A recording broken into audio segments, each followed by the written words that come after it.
Glória a Deus. Pai do Senhor, meus irmãos. Deixa eu só ver como é que tá aqui. Glória a Deus.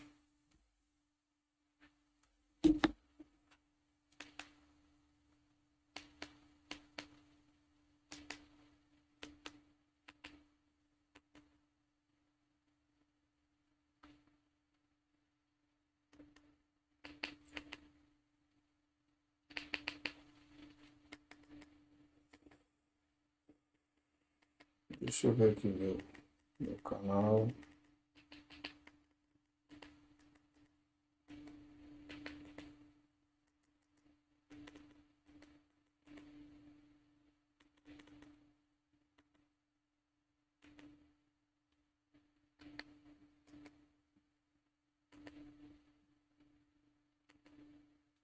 Deixa eu abaixar aqui.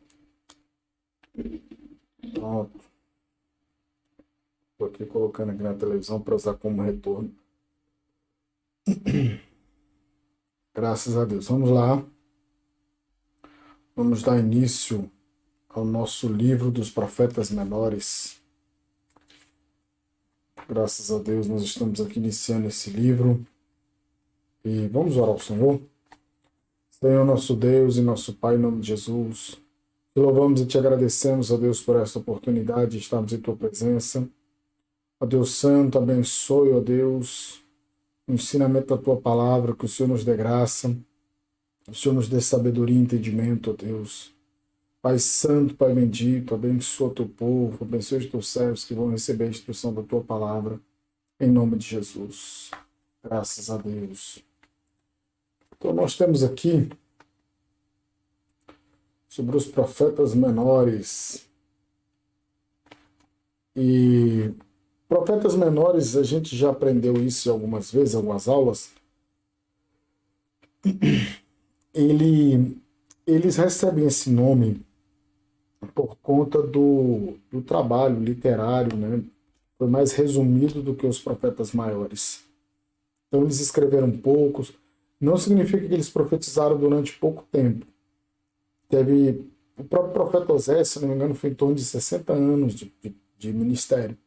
Mas foi pouca escrita, né? Eles escreveram muito pouco.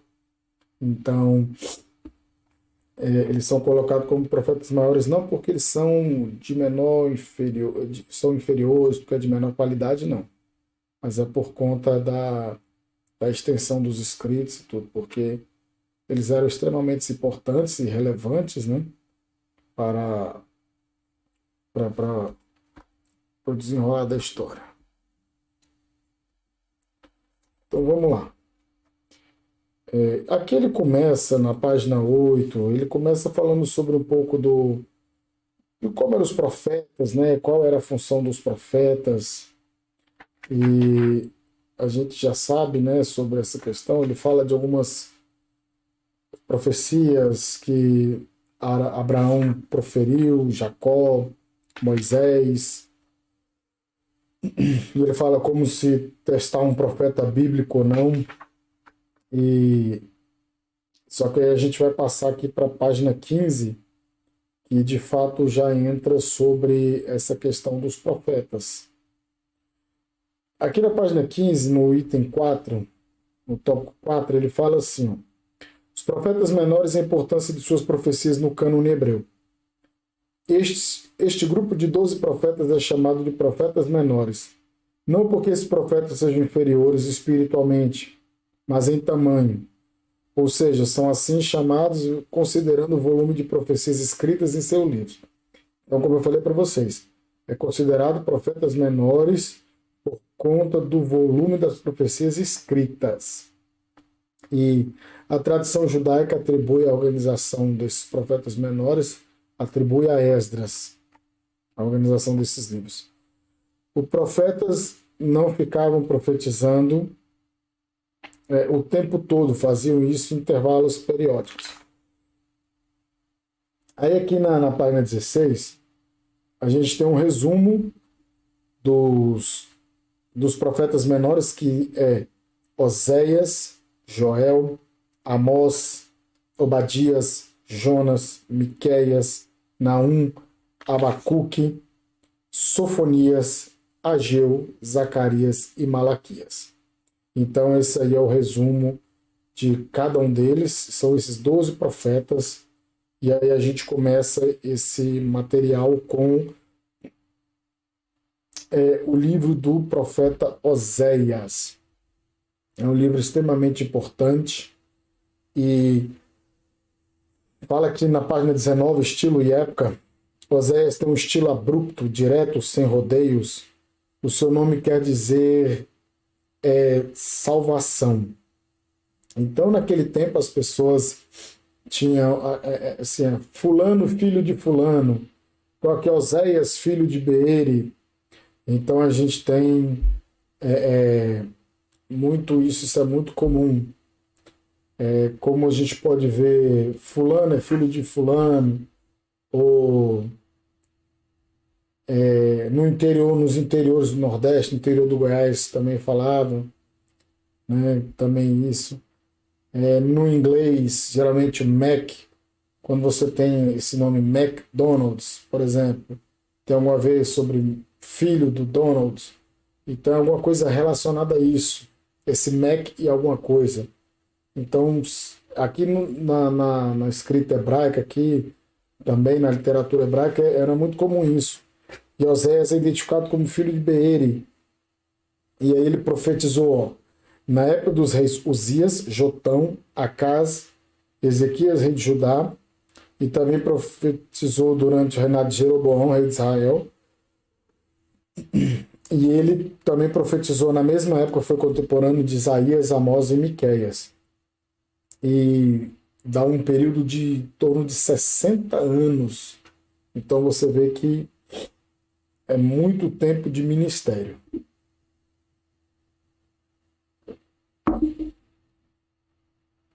Vamos aqui para a página 20. Segundo parágrafo diz que esse livro trata dos pecados e do destino da nação do norte. E Oséias faz referências indiretas a Judá. Então, é um profeta que profetizou para o reino do norte, para Israel, e também tem palavras para Judá, para o reino do sul. Como a gente sabe, houve uma divisão entre o reino do norte e o reino do sul.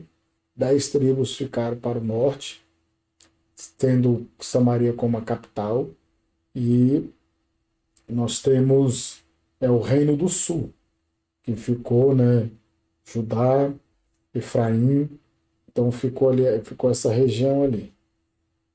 Então, sua primeira profecia, ela predisse, né, a ruína da casa de Jeú, cujo cumprimento se deu com a morte de Jeroboão, bisneto de Jeú. Então, se assentaria até a 4ª geração, né? E assim sucedeu, né? Quando Jeroboão morreu. Então vamos lá. Aí começa aqui na página 20 ainda, no item, aqui nesse item, a mulher infiel e o marido fiel, é a tônica desse livro aqui. O casamento de Oséias e seus filhos como sinal da transgressão de Israel. E aí a gente vem aqui para a letra B, que alguns comentaristas, as teorias em torno do texto de Oséias.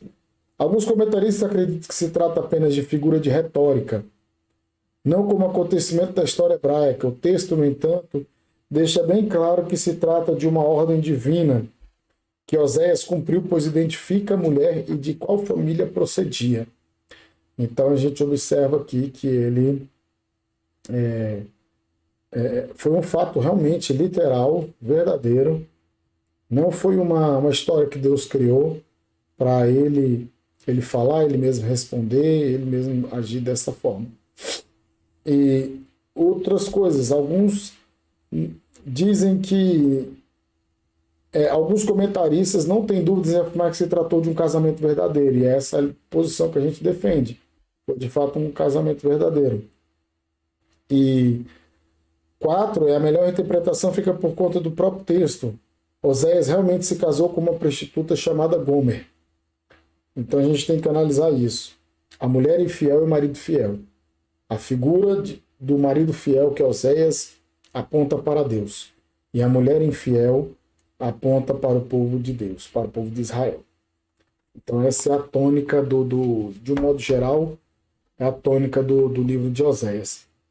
E é um livro muito bonito.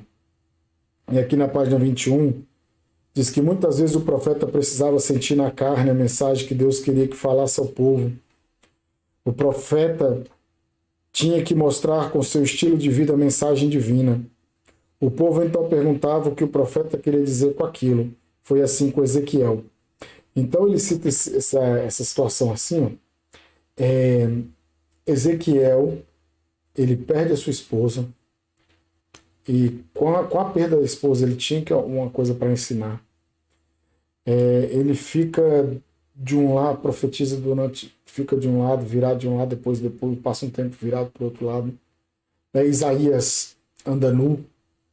Então você vê assim, esses homens sentiram na pele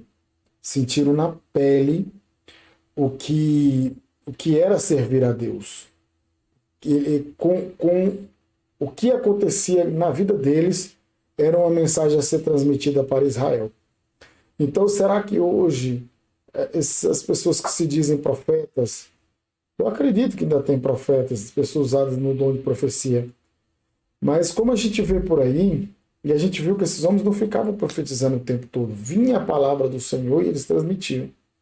Será que essas pessoas estariam dispostas a sofrer na carne, sofrer o que esses homens sofreram para, através desse sofrimento, ensinar alguma coisa? É uma pergunta que fica aí, né? E aqui na página 22, a lição que Deus quer ensinar ao povo. Oséias, seguindo a mesma trajetória dos profetas que viveram em seu tempo, precisou se casar com uma mulher da vida. Quando a Escritura fala em prostituição, inclui também espiritual. Nesse caso, o povo quebrou a aliança com o Senhor e passou a adorar a Baal, o deus cananita. Era impressionante a inclinação de Israel para a adoração a outros deuses, adoração a Baal. Eles esqueciam muito sobre as maravilhas do Senhor, as misericórdias do Senhor, e esse povo realmente era... E hoje não é diferente, né, irmãos? Muitos seguem e andam seguindo outros deuses e adulteram E você vê que a infidelidade de Israel, ela aparece diante de Deus como um adultério, como uma prostituição, como um adultério, como tá invertendo, difamando aquilo que Deus mostra, esse relacionamento, né? Que quando a pessoa deixa de adorar a Deus, deixa de obedecer a palavra de Deus para adorar outro Deus, é como a esposa infiel que traiu o marido com outro homem. Então é assim que é relatado o Israel aqui. Aí, aqui ainda a gente vê assim, né, que no 2, aqui na página 22, na letra C da página 22, que a menina recebe o nome de Loruama, né, que significa desfavorecida, e aí o terceiro filho se chamou Lo-Ami. Então, eu conheci uma pessoa que se chamava, né, Loruama, e eu não sei por que o pai colocou na pessoa esse nome, né? Se a gente está vendo aqui, vai ver que não tinha conhecimento, né? Então, é complicado, né? A gente tem que ter uma certa prudência na hora de colocar nomes nos nossos filhos, nas pessoas. Então a gente observa aqui, né, que cada nome ele queria dizer o porquê, queria dizer algo, tinha uma mensagem a transmitir. Não era assim, eu achei bonito esse nome, eu quis esse nome, botei e pronto, acabou. Não, tinha um porquê.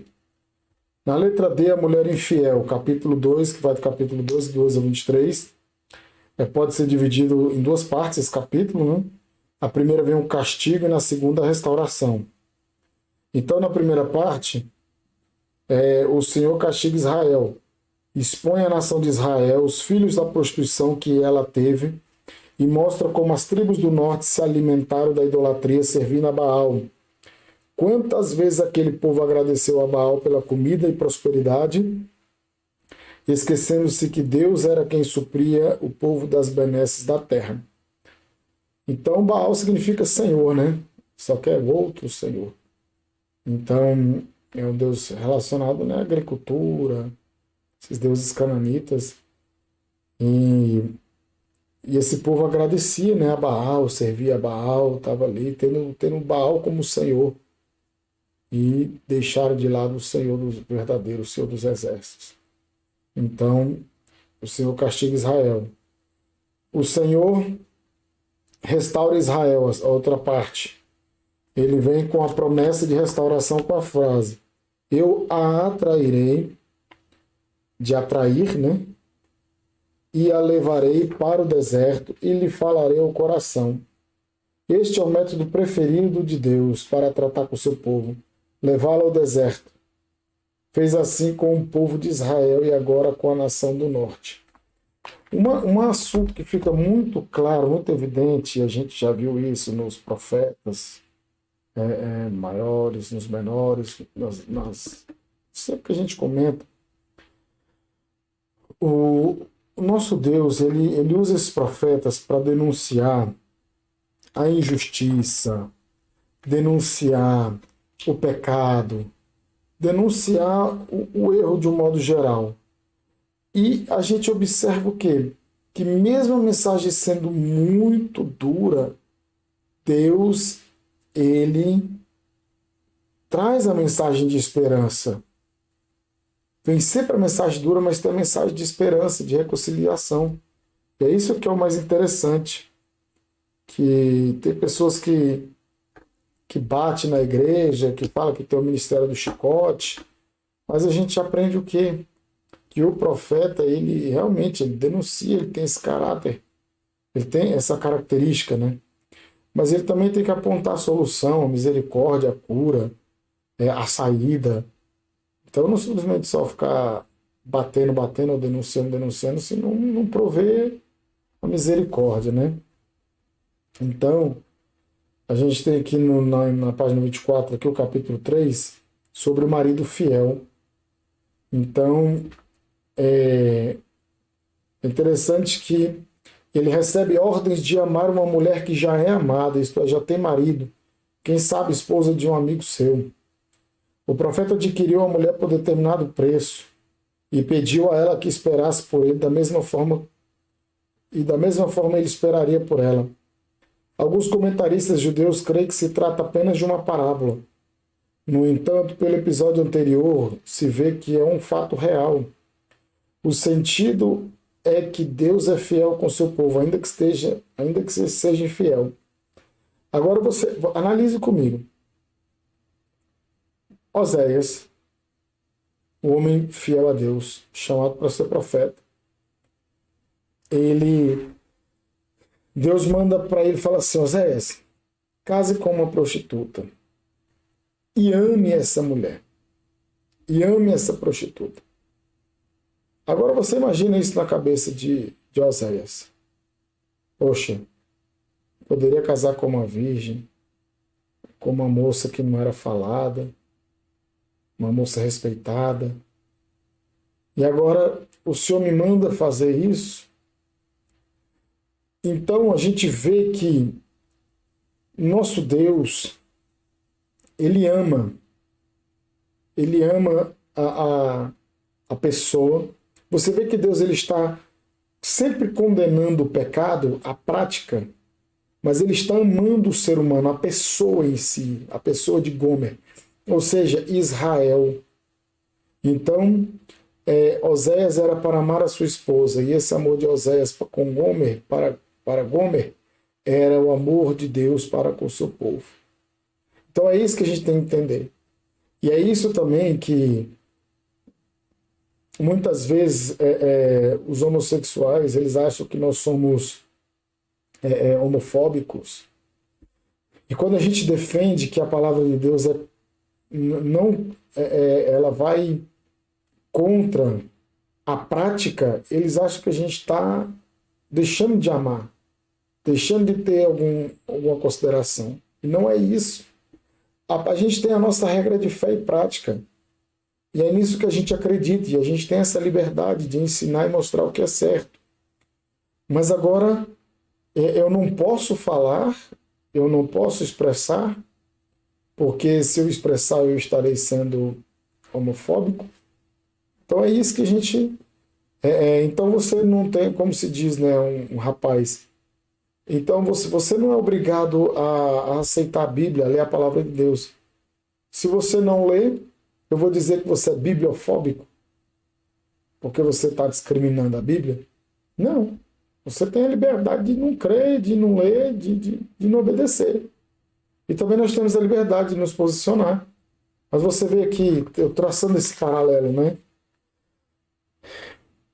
Deus manda Zé amar essa mulher. E a prática e a conduta que o povo de Israel praticava, se assemelhava ao adultério, era criticada. Mas Deus amando o seu povo, mas condenando a conduta, a prática. E é isso que fica muito evidente, muito claro, que muitas vezes o pessoal não quer enxergar isso. A nação, ainda na página 24, no tópico 2 aqui, a nação infiel e o Deus fiel. Aí esse vai aqui do capítulo 4 ao 14. E nos próximos 11 capítulos o tema ainda é a infidelidade do povo e a fidelidade de Deus, que serão estudados conforme esboço abaixo. A infidelidade de Israel, aí ele separa do 4, verso 1 ao 6, verso 3. E ele fala que os capítulos 4 e 6 formam um só bloco. E aqui na página 25, no número 1, nós temos uma acusação formal e global. A terra, né, que a terra de Israel está contaminada. Interessante como existe uma íntima relação entre pecado e desequilíbrio ecológico nas Escrituras. Quando o povo transgride as leis de Deus, a natureza também é afetada. E é isso que é interessante a gente analisar. Deixa eu só ver aqui. Vou colocar para vocês Oséias 4. Deixa eu trocar aqui.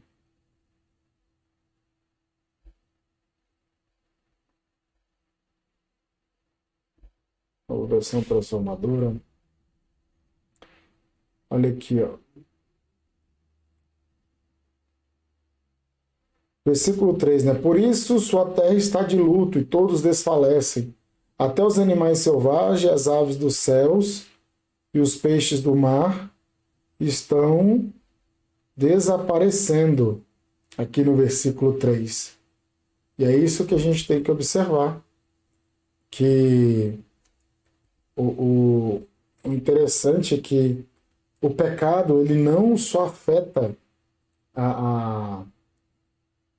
o ser humano, ou quem está ao nosso redor, afeta também até a própria natureza. Romanos, tem uma citação de Romanos, fala que até a criação geme com dores de parto. Se eu não me engano, Apocalipse fala, eu destruirei os que destroem a terra. Então o pecado ele altera a condição humana e que ele fica até indiferente com tudo, né? Com as coisas todas, e a gente observa aqui, né? E o que acontece? Aqui na página 25, ainda no número 3, e o tema do capítulo 4 continua aqui. Aí eu sublinhei todo esse parágrafo para ensinar vocês aqui, mostrar para vocês, que assim como os caçadores armavam as suas redes nas montanhas de Mispá e do Tabor, assim também os líderes prepararam os laços para levar o povo para a idolatria, tornando-os presos da injustiça. Mispar quer dizer torre de vigia e Tabor, colina. Lugares perfeitos para a caça, e por implicação o profeta está avisando que em vez dos líderes conduzirem o povo por lugares seguros e pelas colinas, eles os deixaram expostos aos caçadores do mal. Então, você veja só aqui, né? Os líderes praticaram tudo isso. E você vê que... Deixa eu ver aqui...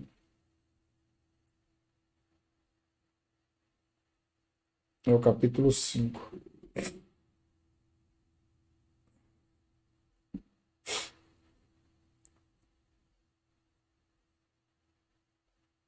Aqui, ó. Ouça isso, sacerdotes, presta atenção, líderes de Israel. Escutem, membros da família real. Foi pronunciada a sentença contra vocês, pois conduziram o meu povo a uma armadilha em Mispá e em Tabor. Então, quando o sacerdote, o líder, ou aquele que ensina a palavra de Deus, ou aquele que conduz o povo de Deus, ele conduz no caminho do erro, olha só, é como se estivesse conduzindo o povo a uma armadilha. Em vez de conduzir o povo aos passos verdejantes, ao invés de conduzir aos passos verdejantes, esse povo estava conduzindo, esses líderes estavam conduzindo o povo a uma armadilha, a uma arapuca. Isso aqui é algo muito grave, muito sério mesmo. Então vamos aqui, continuando. E você veja só a responsabilidade que há sobre os que ensinam a palavra de Deus, né? Realmente é muito, muito pesado. Aí na página 26, o objetivo deste capítulo, né, o capítulo 5, é expor os pecados de Israel. A acusação é séria contra Efraim, né, contra Judá, e contra Israel, as tribos do norte. As tribos do sul é Judá e Benjamim, tá? Aí Efraim e Judá, que tende a Judá, né, o povo da região de Judá. Olha só. Então, as tribos do norte a gente já falou. Então, o objetivo do capítulo é expor os pecados. No versículo 15, Deus decide se calar e esperar por um arrependimento sincero do povo. O silêncio de Deus enche o crente de terror, como aconteceu com Saul, que o buscou através do Urim-Tumim e pela palavra profética, mas não ouviu a voz de Deus. Urim-Tumim eram aquelas pedras que tinham aqui na veste do sacerdote, a estola sacerdotal, que através dessas pedras se fazia conhecer a vontade de Deus. E também, através do profeta, ele também não tinha mais palavra profética. Então, o silêncio de Deus ele é algo terrível. E que a gente observa aqui, ó.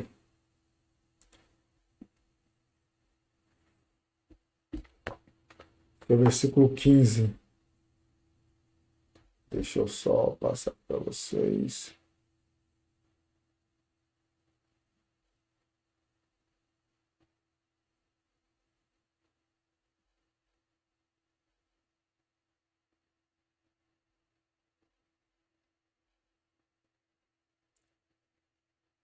Então retornarei a meu lugar, até que reconheçam sua culpa e voltem para mim. E pois assim que vier o sofrimento, eles me buscarão ansiosamente. Deixa eu... Aí o que aparece aí, irmão, é propaganda do site, tá? Eu não tenho responsabilidade sobre isso. A NVI, vamos ver como que ela trata essa questão.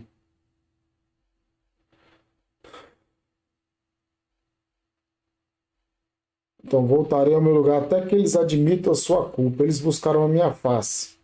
Em sua necessidade me buscarão ansiosamente. Então Deus se cala, né? Vamos ver a corrigida fiel.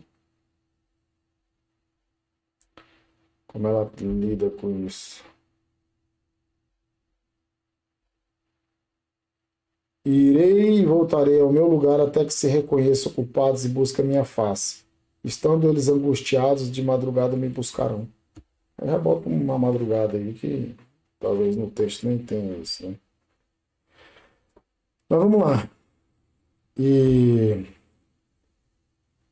aí na página 26 ainda, que é uma triste petição, capítulo 6, do 1 ao 3. E aí a gente passa aqui. Eu gosto de trabalhar com a NVI ou NVT, que tem uma tradução mais próxima da realidade. Fala, né? E venham, voltemos para o Senhor, Ele nos despedaçou, mas nos trará cura. Ele nos feriu, mas sarará nossas feridas. Aí ele fala no versículo 3, conheçamos o Senhor, esforcemo-nos por conhecê-lo. Tão certo como nasce o sol, ele aparecerá. Virá para nós como as chuvas de inverno, como as chuvas de primavera que regam a terra. Então, isso é muito importante. Que a mesma mão que fere, cura. A mão do Senhor castiga e restaura. Como ele mesmo afirmou em Deuteronômio 32, 39, né? Vede agora, eu sou, eu somente, mais nenhum Deus além de mim. Eu mato e faço viver, eu filho e saro, e não há quem possa livrar da minha mão. Então, deixa eu abrir aqui o Deuteronômio. Tenho que aprendendo essas ferramentas para interagir mais com vocês. Interessante isso aqui. Deuteronômio 32, 39.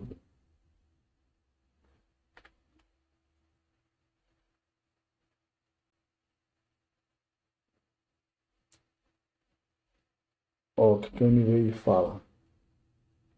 Vejam, agora que eu sou o único, eu mesmo, não há Deus além de mim. Faço morrer e faço viver. Feri e curarei. Ninguém é capaz de livrar-se da minha mão. Então, a gente vê isso aí. Castigo de Israel, ainda no capítulo 6, verso 4, até o capítulo 10, versículo 15. Aí aqui, no número 1, ele faz um recorte até o capítulo 7, verso 16. E no segundo parágrafo eu sublinhei que diz assim, aqui Deus afirma que o amor de Efraim e de Judá é como o nevoeiro da manhã que logo se dissipa. Isto é um amor passageiro. Observe que o aluno que os profetas de Deus realmente incomoda. Por isso os abati por meio dos profetas. Pela palavra da minha boca os matei. Deus usa os profetas para abater e matar os rebeldes. Não com espada, mas com a palavra de Deus. Então você veja só que tem muitos aí que não querem pregar a verdade, né? E a verdade... Mas é o seguinte, pregar a verdade não significa que você vai pregá-la sem misericórdia, sem amor. Não é isso. Mas hoje em dia é verdade, as pessoas não querem seguir a verdade. E tem muitas pessoas que acham mais cômoda sim, ministrar uma mensagem que massageia o ego, que venha de encontro às necessidades. Muitas vezes a pessoa está precisando tratar o seu pecado e a pessoa não trata o pecado, e aí ela continua na mesmice, porque a pessoa não prega aquilo. O pecado precisava ser tratado aqui. E ele denunciava, o pecado era exposto, era denunciado, mas depois vinha o tratamento, vinha a cura, vinha a solução. Aí fala assim, ó, Oséias 6,5, por isso eu os despedacei por meio dos meus profetas. Eu os matei com as palavras da minha boca. Os meus juízos reluziram como relâmpagos sobre vocês. Pois desejo misericórdia, não sacrifícios, conhecimento de Deus em vez de holocaustos. Então você veja só como é que Deus trata as coisas. Então, isso aqui é um desabafo de Deus. É como os religiosos vivem de regrinhas e leis, e Deus prefere sentir o cheiro da comunhão do coração e a aspirar. Ele prefere a comunhão do coração do que o cheiro de carne queimada do sacrifício. Como está aqui no terceiro parágrafo da página 27. Essa mesma palavra ele a repete em Oséias 8,13 e em Amós. Então a gente observa aqui que Muitas vezes o povo oferecia sacrifícios, holocaustos, mas o povo estava manchado no pecado, o povo estava encharcado no pecado, estava fundado no pecado. Então, eles precisavam o quê? Conhecer misericórdia, eles precisavam o quê? Manifestar misericórdia, praticar misericórdia, viver, ter conhecimento de Deus, conhecer verdadeiramente o que é servir a Deus. E quantos que muitos hoje têm regras e mais regras e mais regras, mas não conhecem a Deus, não praticam a misericórdia, e é dessa forma. Vamos aqui na página 28, eu sublinhei aqui no número 2, a sentença é proclamada, né? E eu sublinhei aqui o segundo parágrafo aqui na página 28, lá no final, do número 2, aqui no final da página. O capítulo 8 trata dos pecados e do castigo infligidos ao Israel. Um dos castigos é que o inimigo viria sorrateiramente contra o povo por haverem transgredido a aliança da lei de Deus. Deus expõe a hipocrisia de Israel, são acusados de haver rejeitado o que é bom, acusado também de estabelecer reis e príncipes sem a permissão do Senhor. Então, outro pecado que cometiam era da multiplicação de altares, totalmente contrário às leis de Deus. Ou seja, o povo fazia o que queria, cultuava outros deuses, achavam que do jeito que eles estavam fazendo, estavam cultuando o Deus verdadeiro, que aquela era a forma correta de culto, aquela pessoa era a pessoa correta de culto. E aí ele fala que um dos castigos é que o inimigo viria sorrateiramente contra o povo. O povo seria destruído. E aí eles levantam altares a vários deuses e a Baal principalmente, né? É complicado. Muito complicado. A obstinação do ser humano, ela é terrível até os dias de hoje. Mas o mais preocupante aqui é que era o povo de Deus, que foi chamado para ser um exemplo diferente das demais nações, né? Dos deuses cananeus. Era para mostrar o Deus verdadeiro, refletir os ensinamentos do Deus verdadeiro. E se lambuzaram. Ao invés deles serem alguma coisa, eles se lambuzaram. E hoje, há muitos que, ao invés de testemunharem do verdadeiro Deus, ao invés de ser a verdadeira igreja, se lambuzam com o mundo e usando o nome da igreja, usando o nome do Senhor, e expõem o nome do Senhor à desonra.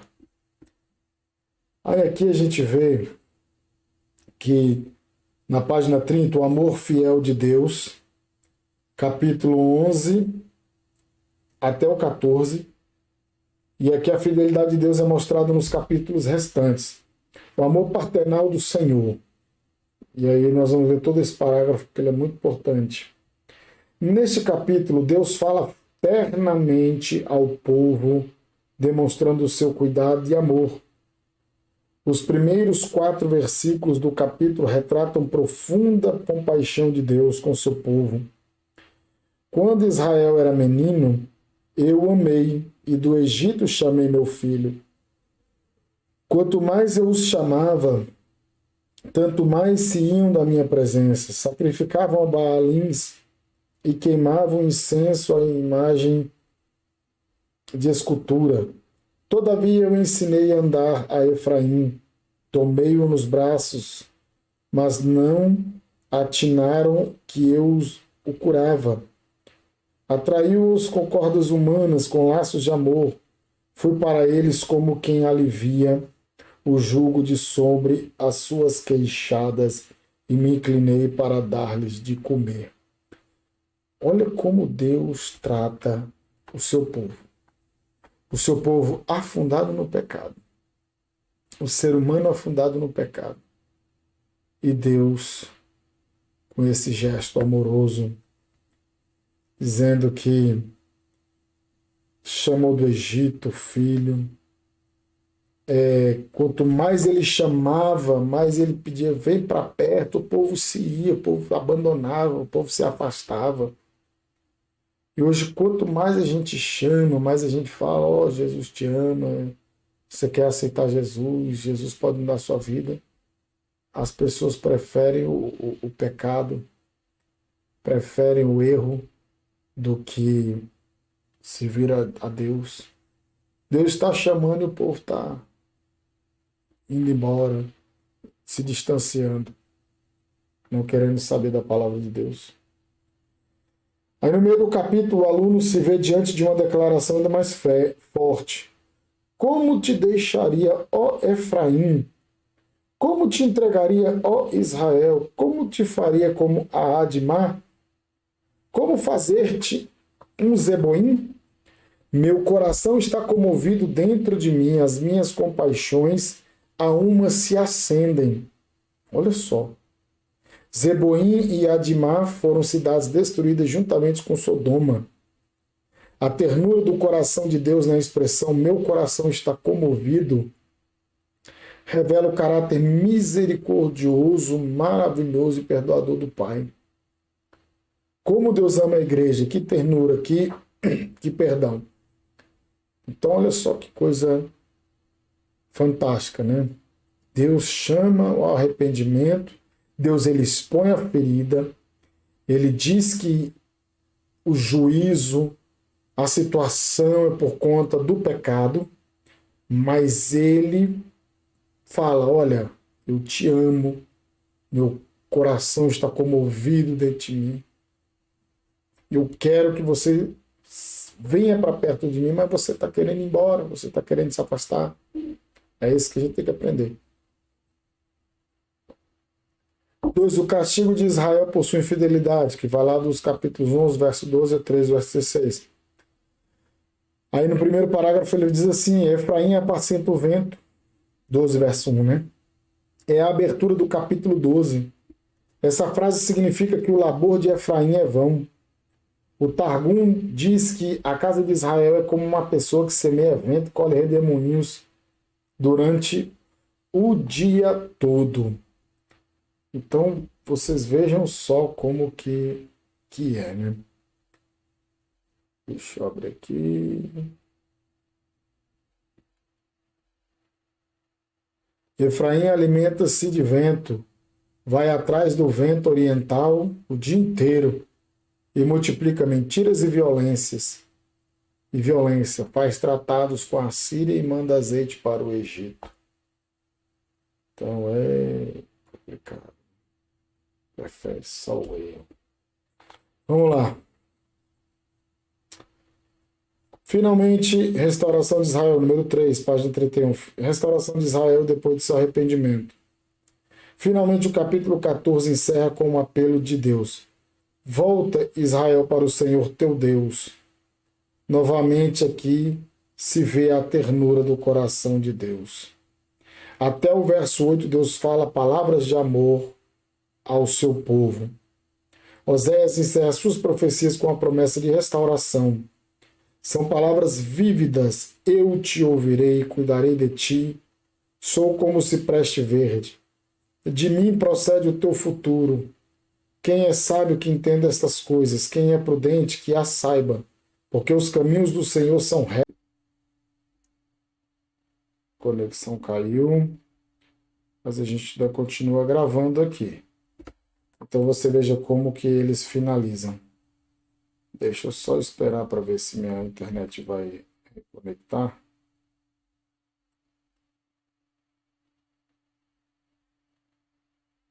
Está tentando conectar.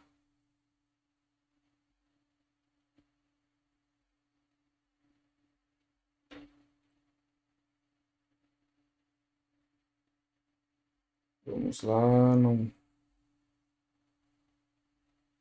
Está tentando conectar. O modem deve estar resetando. Mas vamos lá. Agora a gente viu sobre o livro do profeta Oséias. E ainda nessa primeira unidade nós vamos tratar agora sobre o livro de Joel. E aqui nós vemos introdução ao livro do profeta Joel e datação.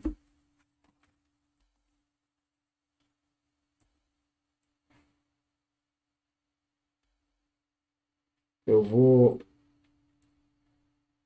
Pelo fato de o livro não se sabe ao certo a época que Joel profetizou, pelo fato de o livro ser endereçado aos anciãos e não ao rei. Então ele começa assim. A mensagem de Joel descreve um terrível julgamento sobre a terra em que os gafanhotos e a estiagem virão sobre Israel,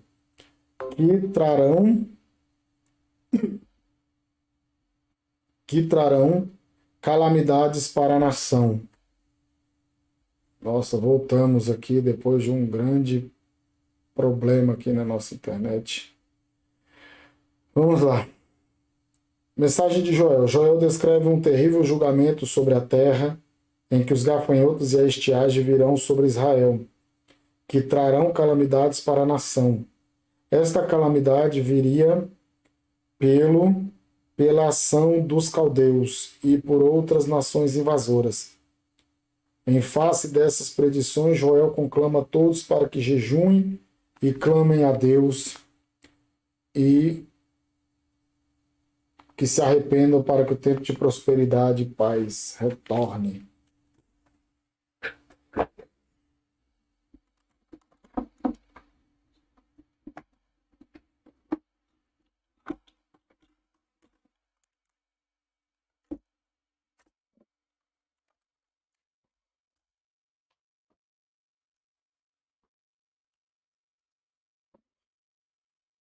A internet aqui não está querendo colaborar. É complicado, viu? Então, irmãos, o esboço para o estudo de Israel, né? Nós vemos o estudo de Joel, perdão, título e autoria, né? Profeta Joel, filho de Petuel. E Judá tem uma ideia preliminar de como será o dia do Senhor, convite à lamentação e oração. Capítulo do 1, versículo 2 ao 14.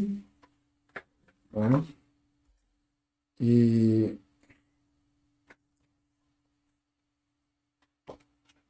internet aqui.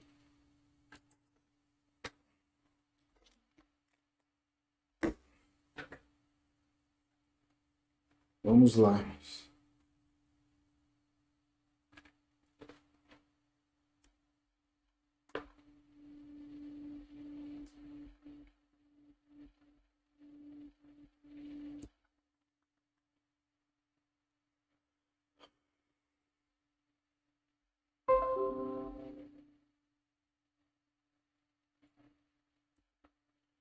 Vamos lá aqui. Toda hora desconectando, caindo. É uma complicação, viu? Então, internet 500 MB, quando a gente precisa dela, ela dá mais trabalho do que tudo.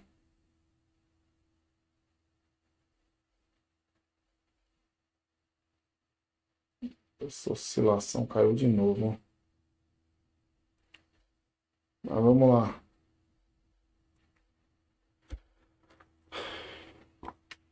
A palavra de Deus, em muitos aspectos, tem como objetivo explicar o projeto de Deus para que se conheça o autor, a causa e a solução de cada aflição que vem sobre o povo de Deus.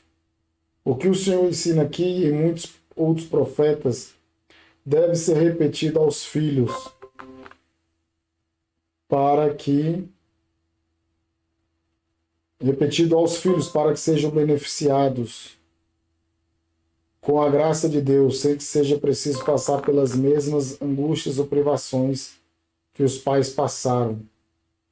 O inseto mais insignificante, nesse caso o gafanhoto, sob as ordens de Deus, é mais eficiente que hordas, né, o bando de animais selvagens e exércitos invasores. Por isso o homem deveria temer o que acontece com um Deus irado que pode facilmente convocar o seu exército de insetos ou de seres criados para lidar com o ser humano.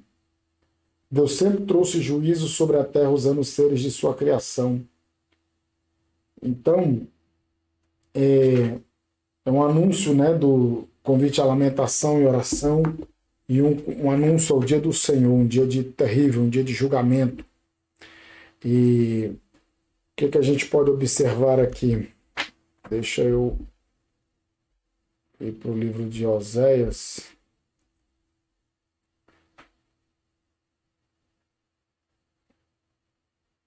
Se a internet vai colaborar. Vamos lá. Profeta Joel, melhor dizendo: ouçam isto, anciãos, escutem todos os habitantes do país. Já aconteceu algo assim nos seus dias? Ou no dia dos seus antepassados? Contem o que aconteceu aos seus filhos, e eles aos seus netos, e os seus netos à geração seguinte, que o gafanhoto cortador deixou o gafanhoto peregrino comer. Não, o que o gafanhoto cortador deixou o gafanhoto peregrino comeu. O gafanhoto peregrino comeu. O que o gafanhoto peregrino deixou, o gafanhoto devastador comeu. O que o gafanhoto devastador deixou, o gafanhoto devorador comeu. Vocês estão vendo aqui que não tem nada a ver com dízimo e oferta? E a pessoa pega essas partes daqui e junta lá com Malaquias e faz uma bagunça, dizendo que isso aqui são espécies de gafanhoto ou estágio de crescimento do gafanhoto. Então, ou seja, Israel é um povo agrícola, é um povo que estava no pecado, é um povo que desobedecia a Deus. Então Deus fez o quê? Deus atuou justamente naquilo que era de importante para eles. Então aqui não tem nada a ver com demônios, não tem nada a ver com isso que não é coisa espiritual. E aí eles falam assim, olha, chama atenção, acordem seus bêbados, chorem, lamente todos vocês, bebedores de vinho, gritem por causa de vinho, do vinho novo, pois ele foi tirado dos seus lábios. Ou seja, não tinha mais produção de nada, de nenhuma agricultura, foi devastada. Então Deus ia arrancar da boca dos bêbados o vinho, a bebida, e ia fazer o povo ficar são na marra. Uma nação invadiu minha terra, poderosa e inumerável. Seus dentes são como dentes de leão, são presas de leoa. Arrasou minhas videiras e arruinou as minhas figueiras, arrancou-lhes a casca e derrubou-as, deixando brancos os seus galhos. Então é o exército de gafanhotos que devastou absolutamente tudo. Os campos estão arruinados, a terra está seca, o trigo está destruído, o vinho novo acabou. Aí ele fala, desespere agricultores, e Deus ele executou o juízo aqui na economia, veio o problema na economia, e mandando os sacerdotes se prantearem e chorarem, e os que ministram perante o altar, que era para chorar, e decretar um jejum santo, e uma assembleia sagrada, e reunir as autoridades para orar, jejuar, chorar, se lamentar, e obedecer a Deus. Então, a gente pode traçar um paralelo, com relação à questão da Covid, com relação à questão dessa doença aí, da pandemia. Não pode nem mais falar o nome dela agora, senão os vídeos nossos são limitados, limita o alcance. Então, Deus permitiu uma coisinha microscópica devastar o mundo, sacudir a economia, bagunçar com tudo. E porque o ser humano não se volta para Deus, não quer saber de Deus, não quer saber de buscar a Deus. E aí fica complicado, Aí vamos lá. Ainda na página do número 34, anúncio do dia do Senhor. Então, esse dia do Senhor é um dia terrível, um dia de que Deus vai executar juízo. É o dia do juízo do Senhor. Então, esse é um dia terrível. E na página 35, Judá, ela recebe aqui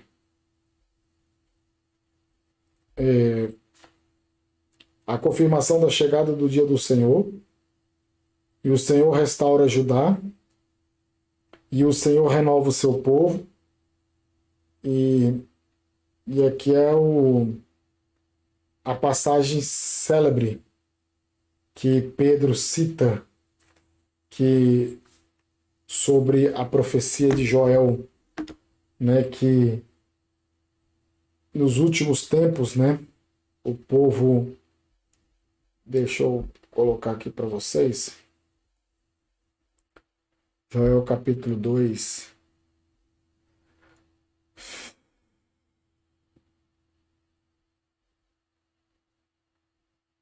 versículo 28 ao 32, que diz assim: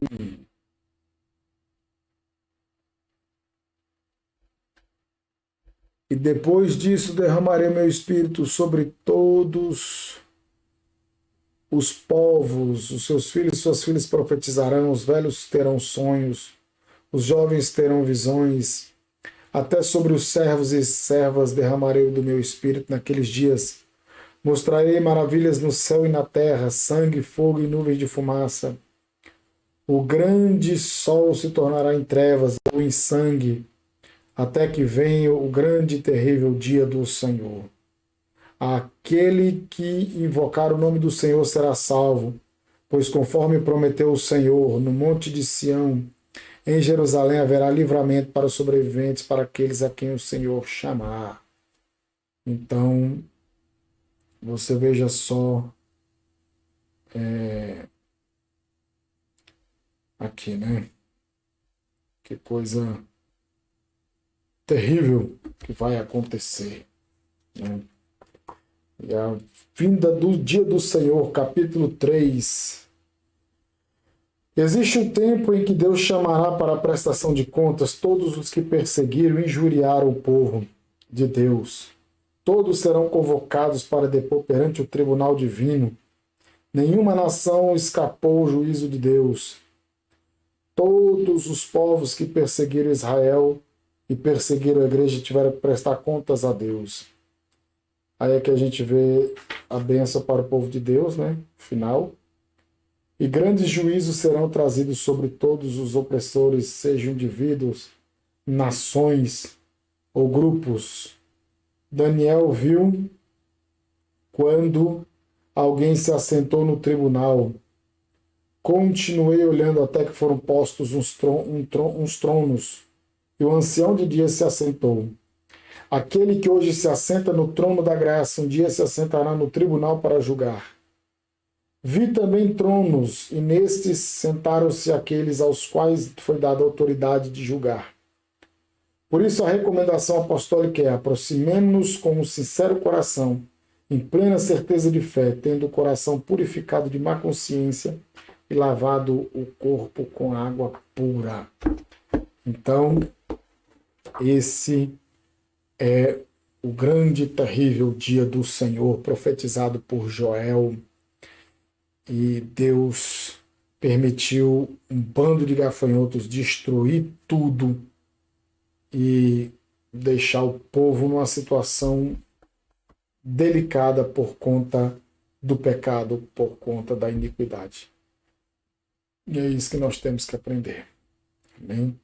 Que Deus abençoe sua vida. Vamos orar ao Senhor. Querido Deus e eterno Pai, em nome de Jesus nós te louvamos e te agradecemos por essa oportunidade. Muito obrigado por estarmos nesse momento, Senhor, ministrando a tua palavra. Que o Senhor continue abençoando os teus filhos, continue abençoando o teu povo. Muito obrigado por tudo, ó Deus, em nome de Jesus. Amém. Que Deus em Cristo te abençoe, em nome de Jesus.